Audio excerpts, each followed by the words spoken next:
அவங்க அம்மா கேமரா முன்னாடி வந்துட்டாங்க. ஓகே. அஸ்வினி கெட் கம் அப்படி நாங்களாம் வந்து கேமரா என்னம்மா இல்ல சார் எப்பவும் நடிக்காது சார், எனக்கு வேண்டாம் சார். அஸ்வினி வேலை வா அப்படிங்கிறாங்க. சாங் ஆத்தாங்க சாங் எடுக்கிறப்ப அது வந்து டிசம்பர் மாசம் குளிர், பயங்கர குளிர். ஓகே. துள்ளி பால்ஸ்ல எடுத்தோம். ஓகே. பயங்கர ஜில்லா இருக்கு. காலையில இருந்து சாயந்தரம் வரைக்கும் 5 மணி வரைக்கும் எடுத்துட்டே இருக்கிறோம். 5 மணிக்கு முடியல, குளிர் தாங்க முடியல. ஓகே. அடுக்குது. ஒரு 5 மணி இருக்கு.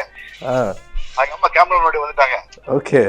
அஸ்வினி கெட் கம் அப்படி நாங்களாம் வந்து கேமரா என்னம்மா இல்ல சார் எப்பவும் நடிக்காது சார், எனக்கு வேண்டாம் சார்.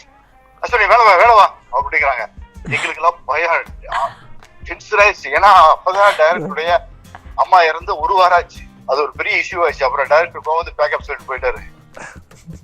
அப்புறம் போய் அப்புறம் நைட் எல்லாம் உட்காந்து காம்ப்ரமைஸ் பண்ணி சொல்லி என்னால குளிர் தாங்க முடியல, எங்க அம்மா சொல்லிட்டாங்க அப்படின்னு சொல்லி டைரக்டர் போய் சொல்லி சாரி கேட்டு ஒரு எடுத்தோம். அது ரொம்ப மறக்க முடியாத ஒரு இன்சிடென்ட்.